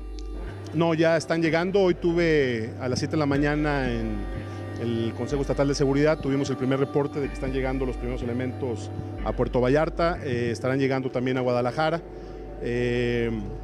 Ayer en la Ciudad de México tuvimos la oportunidad de platicar con quien va a ser el comandante de la Guardia en Jalisco. Ya el general Daniel Velasco, secretario de Seguridad, está en la Ciudad de México afinando los detalles de operación. Estaremos en condiciones mañana, después de la reunión del Gabinete de Seguridad en la mañana, de darles un corte de cuántos han llegado en el transcurso del día de hoy, o probablemente en la noche subamos alguna información a través de redes sociales para informar de los avances. Pero sí están llegando, particularmente sabemos que Puerto Vallarta y Guadalajara estarán recibiendo ya los primeros elementos de la Guardia el día de hoy. El mandatario jalisciense señaló que la coordinación entre la Policía Metropolitana, la Guardia Nacional y la Policía Estatal será plena, y para ello se hicieron trabajos de reorganización en las corporaciones locales. Reorganizamos ya a la Policía Estatal, estamos por cerrar el convenio de creación de la Policía Metropolitana, que va a concentrarse con la Guardia Nacional en las tareas de seguridad de la ciudad de Guadalajara. La Policía Estatal va a tener más funciones en las regiones y en el interior del estado que en la ciudad. Se restablecieron las regiones que estaban definidas en el programa inicial de la Guardia para poder tener una sola coordinación a escala metropolitana de la Guardia, que pueda hacer a su vez trabajos de coordinación con quien va a estar al frente de la Policía Metropolitana. Sí hubo pues un trabajo previo de reorganización que ya está listo y que entrará en vigor pues en la medida que lleguen los elementos a lo largo de esta semana.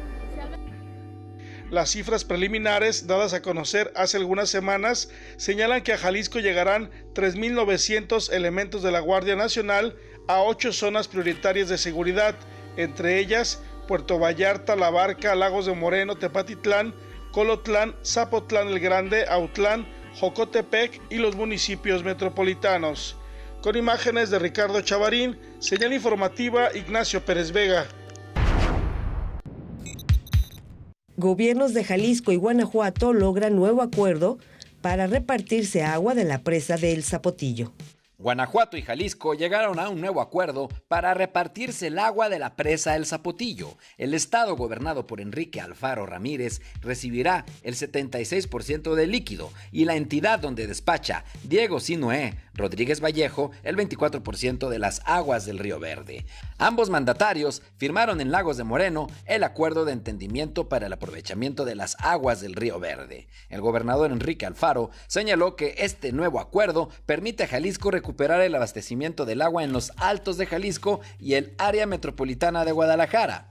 En los convenios que se habían hecho en otros momentos, en los cuales los gobiernos de Jalisco habían dado la espalda a los intereses de nuestro estado, se había acordado que Jalisco recibiera solamente el 32% del agua y Guanajuato el 68% del agua de la infraestructura que se iba a construir sobre el Río Verde. Hoy con este acuerdo, nada más para que dimensionemos lo que hemos logrado, hemos acordado que Jalisco recibirá el 76% del agua y Guanajuato el 24%. Estamos respetando los términos de los decretos del 95 y del 97 que se habían violentado en los convenios que se habían celebrado en el 2005 y en el 2007. Dijo confiar que el gobierno de la República cumplirá su palabra de financiar las obras de infraestructura necesarias para el abastecimiento de líquido. Queremos aclarar que los temas que han generado polémica, particularmente el tema de la presa El Zapotillo, es una obra que no hicimos nosotros, es una obra del gobierno federal y tendrá que ser el gobierno federal el que determine las características técnicas de este proyecto.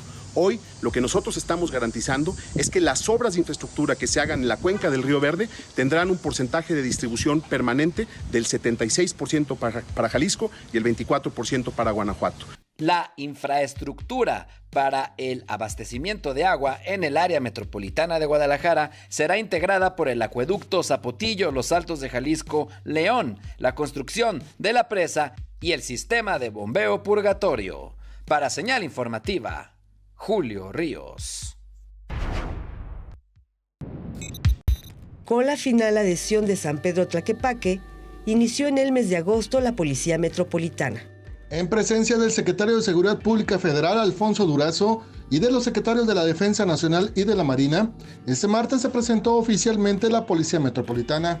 El titular de la Policía Metropolitana, Arturo González García, dijo que sus primeros pasos serán realizar la creación de la elaboración de un modelo de operatividad para detectar las amenazas y delitos y así fortalecer las policías y articularse con las fuerzas federales. El nuevo titular de la Policía Metropolitana y ex secretario de Seguridad Pública de Nuevo León señaló que su compromiso es coordinar a las policías de los ayuntamientos metropolitanos. Escuchemos al general Arturo González García, titular de la Policía Metropolitana.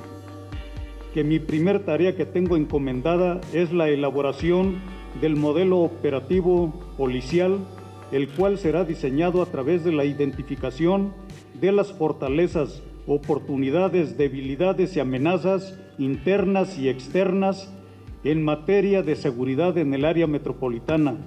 Dicho modelo atenderá lo previsto en los lineamientos del Modelo Nacional de Policía y Justicia Cívica de la Secretaría de Seguridad y Protección Ciudadana.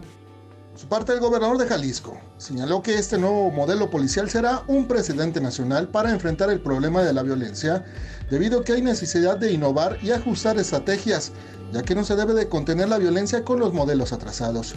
Enrique Alfaro señaló que la nueva corporación se convertirá en el segundo estado de fuerza más grande del país y que habrá de ajustarse en la marcha. Aseguró que dará resultados con el tiempo y tendrá el reto de reducir y afrontar a la delincuencia, y aseguró que no hay improvisaciones en la creación de nuevas instituciones de seguridad. Habla Enrique Alfaro, gobernador de Jalisco. Que hay una presión ciudadana para ver resultados rápido, pero la verdad es que estamos en un proceso, insisto, de arranque que irá dando resultados paso a paso. No hay soluciones mágicas a un problema tan complejo y con raíces tan profundas en nuestra sociedad. El problema de la violencia se tiene que enfrentar pues con la claridad de sostener un esfuerzo en el tiempo, de no claudicar en ese camino y de refrendar el compromiso de todos los niveles de gobierno para aportar cada quien su grano de arena en esta tarea.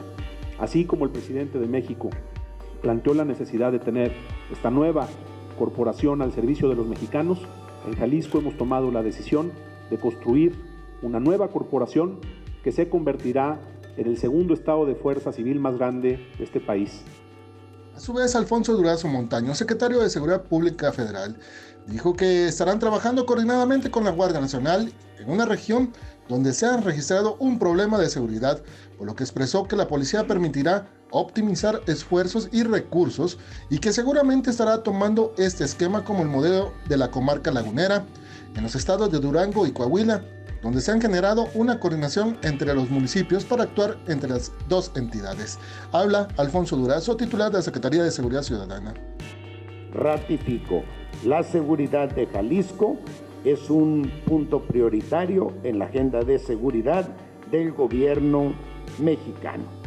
Finalmente, reitero, debemos cerrar filas con toda determinación para combatir a los grupos delincuenciales con inteligencia y una renovada y bien dirigida capacidad de fuerzas, sin repartir culpas ni eludir responsabilidades.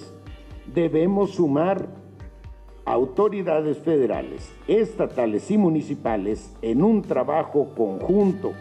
Las imágenes son de Juan González, Señal Informativa, Henry Saldaña. 2019 fue el año del juicio del siglo. Joaquín El Chapo Guzmán fue condenado a pasar el resto de sus días en una prisión de Estados Unidos. Durante el juicio, que inició desde noviembre de 2018, desfilaron y se escucharon nombres de todo tipo, incluso el del expresidente Enrique Peña Nieto, de quien se dijo presuntamente habría recibido un soborno por más de $100 millones del líder del cártel de Sinaloa. Dámaso López Núñez, el licenciado, fue parte del desfile de nombres que testificaron en contra del Chapo, muchos de ellos en busca de obtener el beneficio de una reducción de condena por colaborar con el gobierno estadounidense. En su testimonio, probablemente el más esperado, el licenciado se refirió al Chapo como compadre. Narró cómo pasó de subdirector de seguridad de Puente Grande a fiel empleado del cártel de Sinaloa y padrino de las hijas del sinaloense.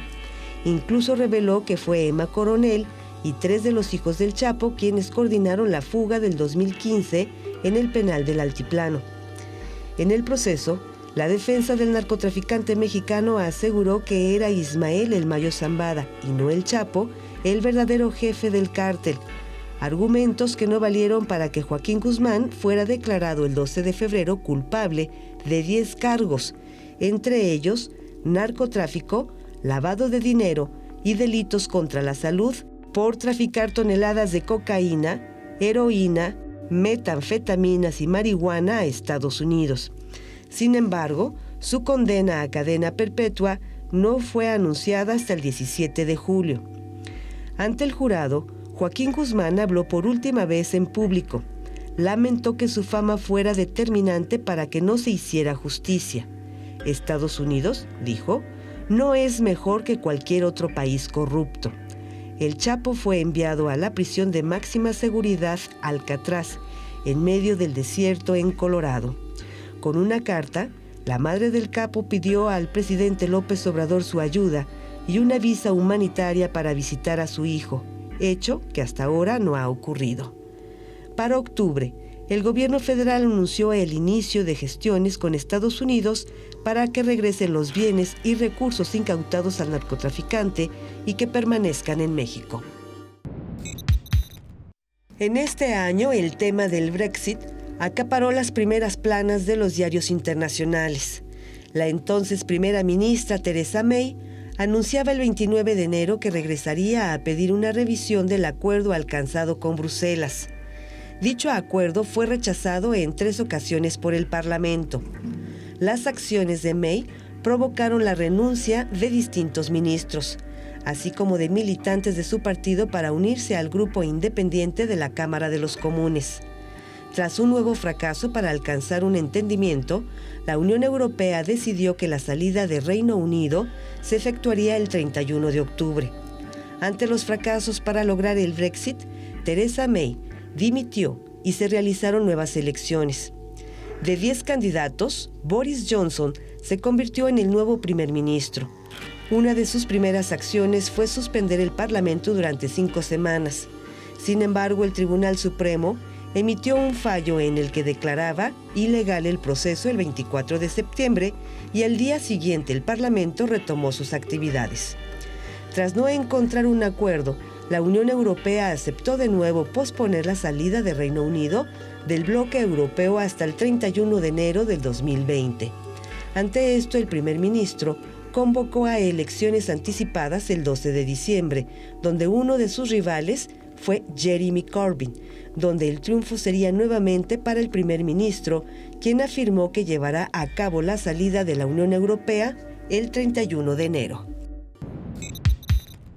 En mayo, la organización Wikileaks publicó que su fundador, Julian Assange, sería expulsado de la Embajada de Ecuador en Londres, donde se encontraba asilado desde el año 2012, rumores que negaría el gobierno ecuatoriano. Sin embargo, el 11 de mayo, el presidente de Ecuador, Lenín Moreno, decidió quitarle la protección. Horas más tarde fue detenido por la policía británica. Una vez en la comisaría, fue arrestado por segunda vez en virtud de una orden de extradición de Washington que lo acusa de piratería informática. El Departamento de Justicia de Estados Unidos anunció 17 nuevos cargos contra el fundador de Wikileaks, responsabilizándolo de haber puesto en peligro a alguna de sus fuentes con la publicación de unos 750,000 documentos militares y diplomáticos en el año 2010. Por su parte, Reino Unido lo condenaría a 50 semanas de cárcel y la justicia sueca reabriría el caso.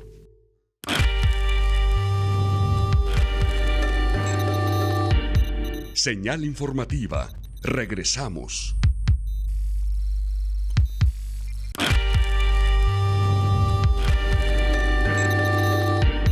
Señal informativa. Continuamos.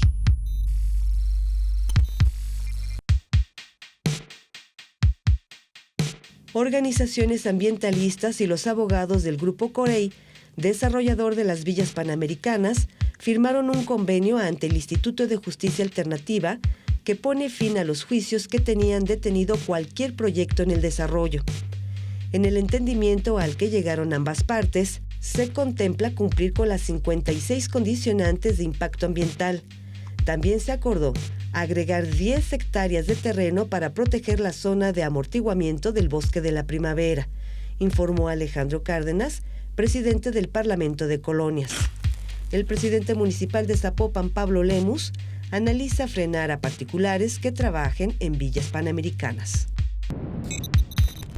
Como ya le están metiendo mano a las villas panamericanas, el gobierno municipal de Zapopan analiza la posibilidad de ejercer sus atribuciones para detener las obras de mantenimiento que ya realizan particulares a cuenta de lo que pagarían por la compra eventual del inmueble. El alcalde Pablo Lemus indicó que la presencia de particulares viola suspensiones judiciales y también la normatividad municipal. El ayuntamiento, aclaró, no ha otorgado permisos para nada de eso.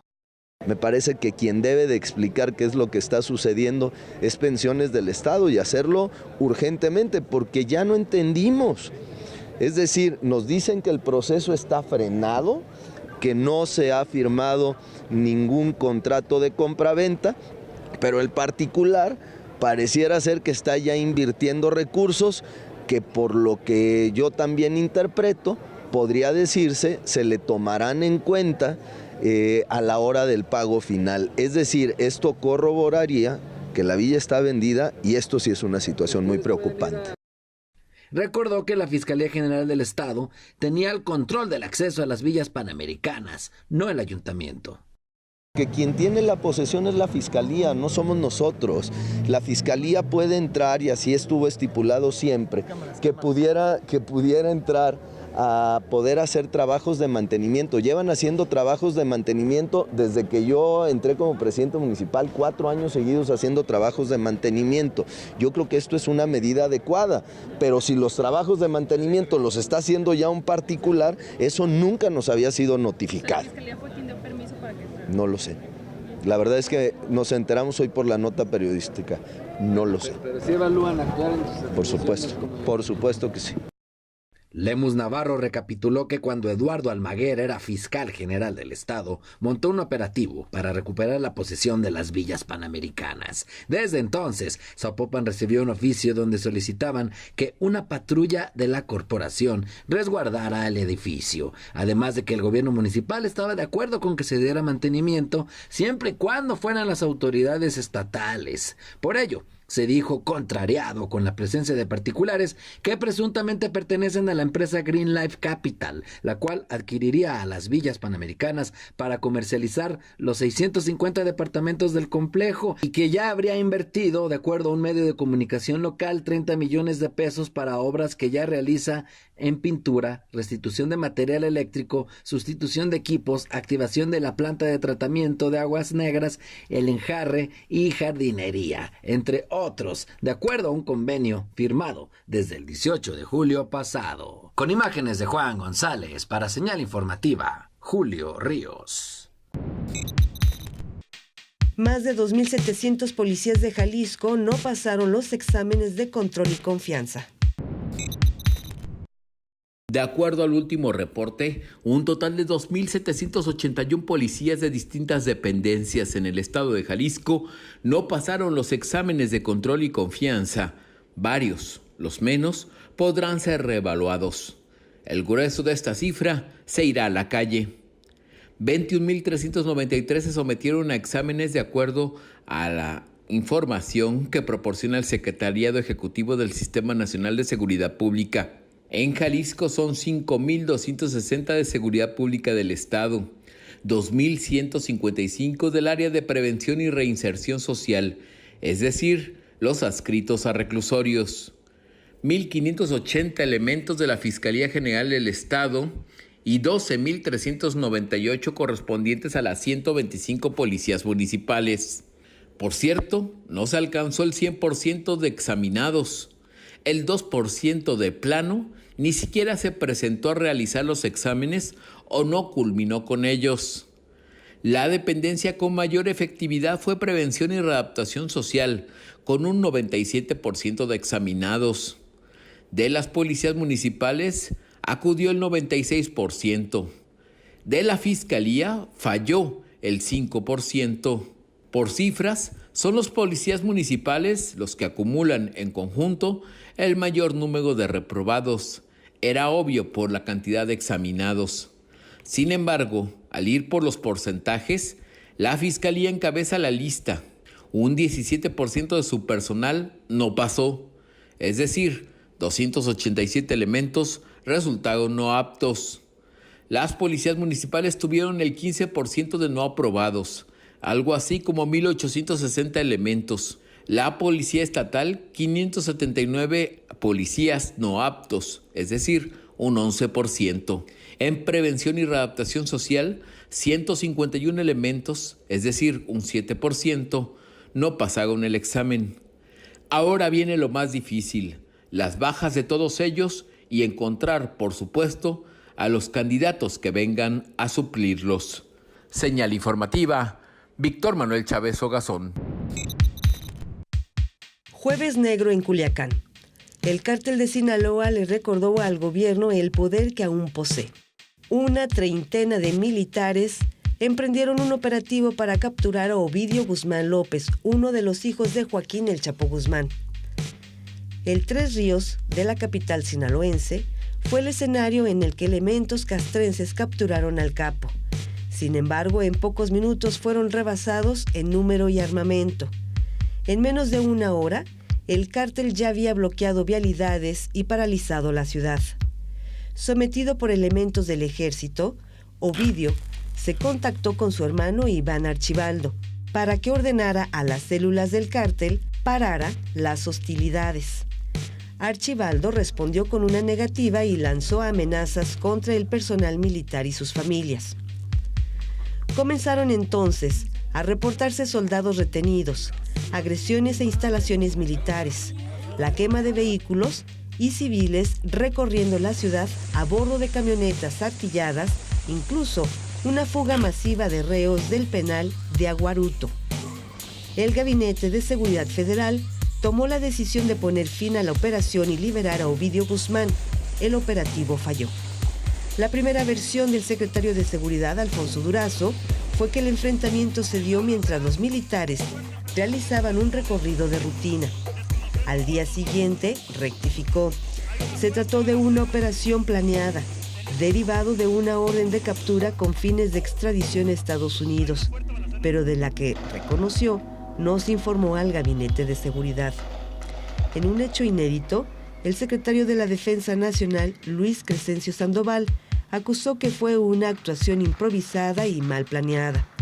El presidente Andrés Manuel López Obrador aseguró que él mismo respaldó la decisión del Gabinete de Seguridad de liberar al capo. Todo para proteger la seguridad de la población y evitar una masacre. Nuestra decisión, dijo, fue difícil, pero humana. Surgieron entonces críticas sobre si esa decisión no demostraba la debilidad del gobierno ante el tamaño del crimen organizado. La oposición acusó que se había rendido ante el narco. López Obrador lo rechazó todo. La inseguridad, afirmó, fue una herencia.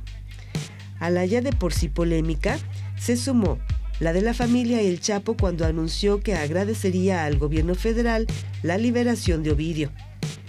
El llamado operativo fallido, que dejó 14 muertos entre delincuentes y civiles inocentes, fue el tema central de la comparecencia de Durazo ante diputados y senadores. Justo en el marco de la glosa por el primer informe de gobierno del presidente López Obrador. Ante legisladores justificó que lo que pudo convertirse en un episodio de guerra y derramamiento de sangre se resolvió privilegiando la paz pública. Sinaloenses y organizaciones civiles marcharon por Culiacán para exigir paz. Casi como respuesta llegaron cientos de elementos de la Guardia Nacional para resguardar la ciudad. En días posteriores, familiares de militares que viven en las unidades habitacionales de las Fuerzas Armadas fueron reubicadas luego de que durante el operativo un comando armado amenazara con quemar a las familias si las autoridades no soltaban a Ovidio Guzmán. López Obrador pidió que se disculparan a aquellos que pidieron que a sangre y fuego se mantuviera el operativo en Culiacán y garantizó que esta acción no frenaría el objetivo de su gobierno de capturar al traficante. Probablemente para la Cuarta Transformación, los efectos del Jueves Negro en Culiacán, que seguramente será uno de los episodios emblemáticos del sexenio, cesarán hasta que se materialice la extradición de Ovidio, uno de los hijos del narcotraficante más famoso de México. En España, el 28 de abril, se llevó a cabo las elecciones donde el socialista Pedro Sánchez obtuvo el triunfo, pero sin mayoría. Se convocó a nuevas elecciones para el 10 de noviembre. Vuelve a ganar Pedro Sánchez y nuevamente sin mayoría. El Parlamento Europeo, entre el 23 y 26 de mayo, eligió a sus diputados. En Guatemala, el 16 de junio, debido a que ningún candidato obtuvo mayoría absoluta, se realizó una segunda vuelta el 11 de agosto. El ganador fue Alejandro Gimantey.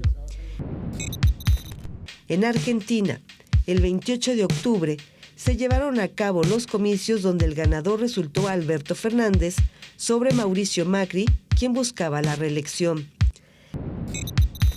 En El Salvador, sin necesidad de una segunda vuelta, se eligió el 3 de febrero a Nayib Bukele como nuevo presidente, rompiendo el tradicional bipartidismo de derecha-izquierda.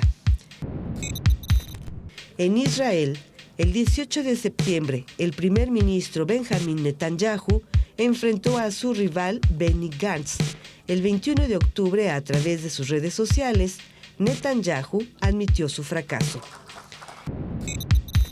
En Canadá, el 21 de octubre, Justin Trudeau fue reelegido como primer ministro.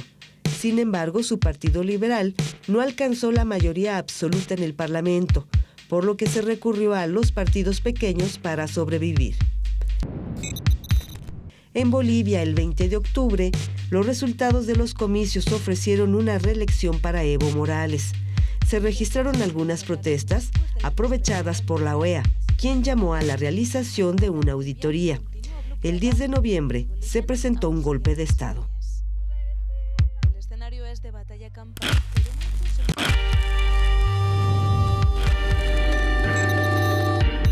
Señal informativa. Regresamos.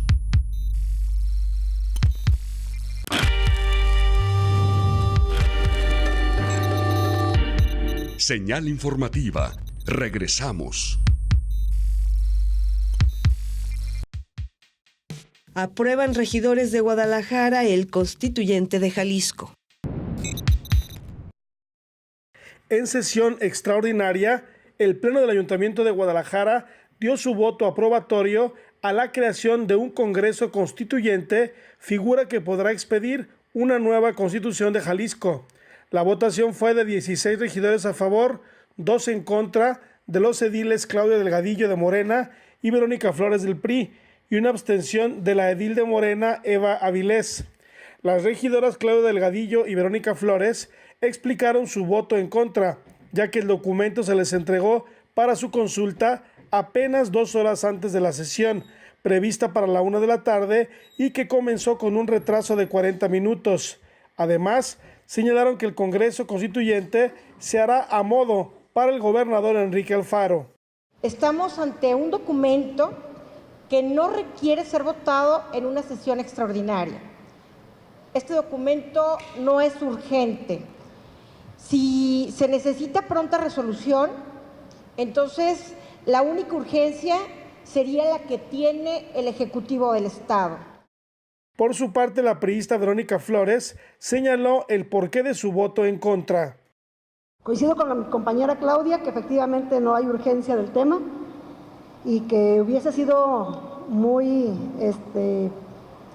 amable de su parte y además un gesto de cortesía política el habernos dado la oportunidad de conocer con más tiempo el documento. Por su parte, el edil independiente Eduardo Almaguer votó a favor del dictamen, pero criticó que en la integración del constituyente no hay representación de los municipios.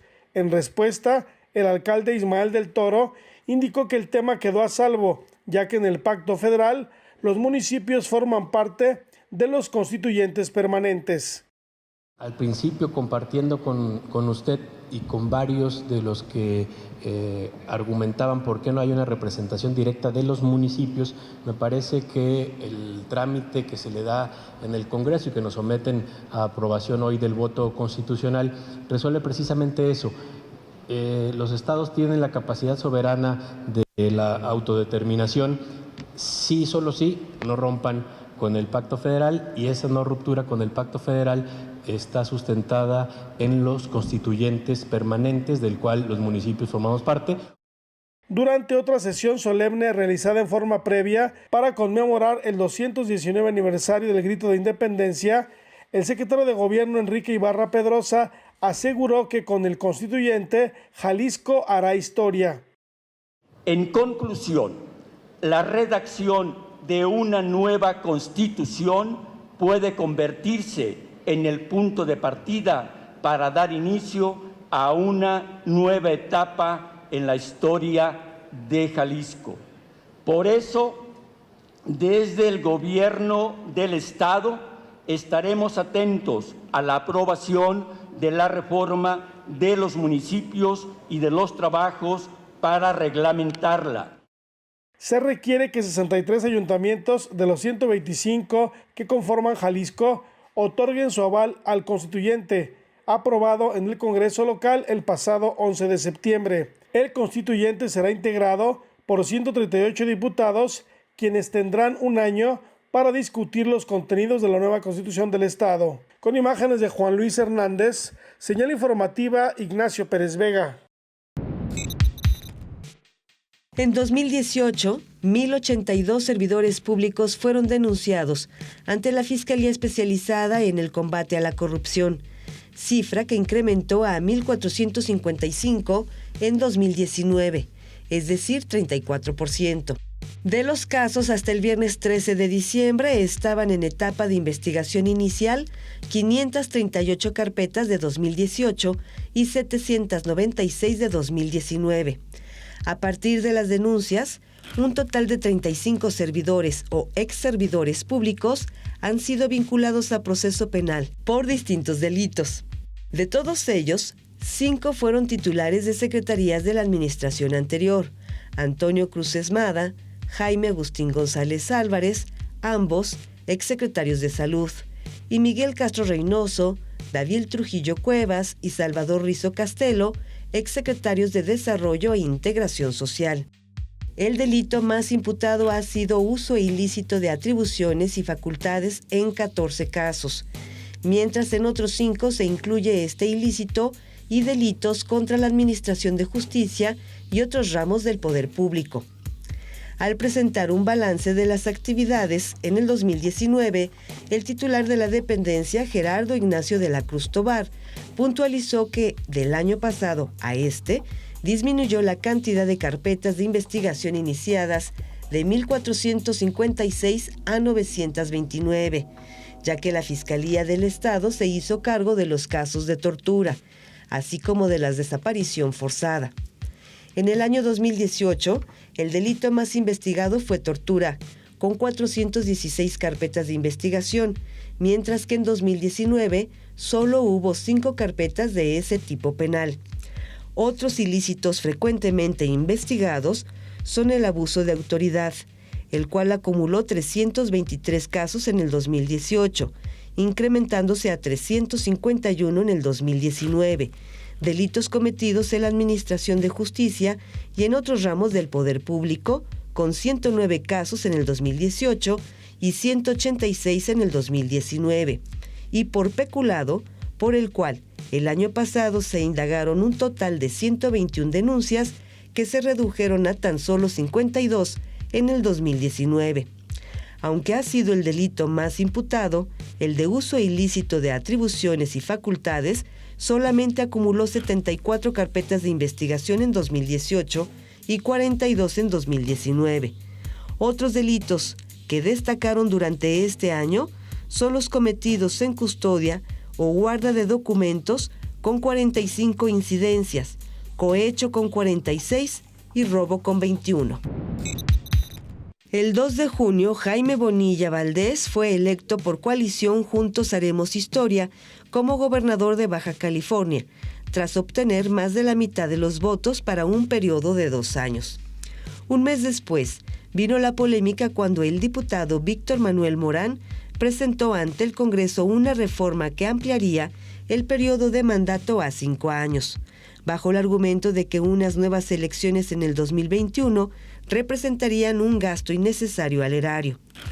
Ante las voces que calificaban la reforma como inconstitucional, el presidente Andrés Manuel López Obrador se desmarcó del tema y recalcó que el asunto le correspondía al Congreso de esa entidad. Aún cuando el Tribunal Electoral del Poder Judicial de la Federación dictaminó en octubre que el periodo de Jaime Bonilla al frente del Poder Ejecutivo de Baja California sería de 2 y no de 5 años, porque así lo establecía la constancia de mayoría de votos. Eso no impidió que se realizara una consulta popular en la que, según los datos oficiales, el 80% de quienes participaron dijeron estar de acuerdo con una gubernatura de 5 años. Pese al descontento de los partidos políticos de oposición, de marchas ciudadanas y de acusaciones de inconstitucionalidad por parte de diversas instancias, el 1 de noviembre, y con la secretaria de Gobernación Olga Sánchez Cordero presente, Jaime Bonilla rindió protesta. Una vez más, y ya con Bonilla en el poder, el Tribunal Electoral insistió en que la llamada Ley Bonilla es inconstitucional. Al final, la opinión de los magistrados fue entregada a la Suprema Corte, quien decidirá en definitiva sobre la reforma en la entidad, cosa que, por cierto, no ha ocurrido. La crisis en Bolivia inició después de los comicios de octubre, donde el mandatario Evo Morales fue reelegido, hecho que ocasionó una serie de protestas por parte de la oposición. En noviembre, la Organización de los Estados Americanos, la OEA, hizo un llamado a realizar una segunda vuelta y una auditoría dirigida por la propia institución. Evo Morales aceptó y convocó a nuevas elecciones. Sin embargo, la oposición presionó para que renunciara, hecho que ocurrió a través de las Fuerzas Armadas. Sugerimos al presidente que renuncie a su mandato presidencial, dijo el comandante en jefe, Winnie Mascarima. Renunciar a mi cargo de presidencia. ¿Por qué decidí esta renuncia? Para que Mesa y Camacho no sigan persiguiendo a mis hermanos. En cascada se vinieron más renuncias de legisladores, ministros y autoridades regionales del partido oficialista. Para varios gobernantes, politólogos y analistas, Bolivia vivió un golpe de Estado. México ofreció asilo político a Morales. La Cancillería mexicana, previa opinión de la Secretaría de Gobernación en voz de la ministra Olga Sánchez Cordero, ha decidido concederle asilo político al señor Evo Morales por razones humanitarias y en virtud de la situación de urgencia que se enfrenta en Bolivia. El 12 de noviembre, Morales llegó a México a bordo de un avión de la Fuerza Aérea Mexicana y fue recibido por el secretario de Relaciones Exteriores, Marcelo Ebrard. El hecho de otorgar el asilo a Morales ocasionaría una serie de reacciones en México positivas y negativas contra el presidente Andrés Manuel López Obrador. No queremos aquí, en México, golpes de Estado. No queremos la imposición mediante la fuerza. Y aquí aprovecho a decirles que por eso, siguiendo la tradición histórica, ejemplar de política exterior de nuestro país, se le dio asilo humanitario y político al presidente de Bolivia, Evo Morales. Ya en México, después Morales haría un llamamiento a pacificar su país después de que se siguieron presentando protestas de sus simpatizantes en contra del nuevo gobierno autoproclamado. Con la Biblia en mano, la segunda presidenta del Senado, Yanine Áñez, se autoproclamó presidenta de Bolivia hasta nuevas elecciones. En tanto, Morales desde México indicó que seguirá la lucha por su pueblo desde este país. Sin embargo, en diciembre, abandonó el país con rumbo a Argentina. Uno de los principales problemas que enfrentó el gobierno de Andrés Manuel López Obrador a su llegada fue el éxodo de miles de personas provenientes de Centroamérica y otras regiones, quienes cruzaron la frontera sur en numerosas caravanas con la idea de llegar a Estados Unidos. Al principio, el presidente ofreció permisos de residencia y empleo a los migrantes. No obstante, tras el arribo de miles de personas en pocos meses, se vio obligado a cambiar su estrategia. Fue en junio cuando el presidente de Estados Unidos, Donald Trump, amenazó con imponer aranceles de 5% a las importaciones mexicanas si no lograba reducir la cantidad de personas que continuaban cruzando de manera irregular la frontera sur. Para evitar esto, el gobierno mexicano desplegó a 6,000 elementos de la Guardia Nacional para controlar el flujo de personas. También aceptó albergar en su territorio a miles de migrantes que esperan una resolución de asilo en cortes estadounidenses. Esta estrategia parece funcionar, pues logró la retirada de la amenaza del gobierno estadounidense. De acuerdo con el secretario de Relaciones Exteriores, Marcelo Ebrard, la cantidad de personas en situación migratoria irregular pasó de 144,278 en mayo pasado a 63,755 en septiembre pasado. Por estas medidas empleadas, el presidente Trump felicitó al gobierno mexicano. Hemos llegado al final de este resumen informativo y a nombre de todo el equipo que conforma Señal Informativa, le deseamos lo mejor en estas fiestas decembrinas. A la par, le deseamos que el 2020 traiga para usted y los suyos todo lo que requiere para vivir en paz. Muchísimas gracias.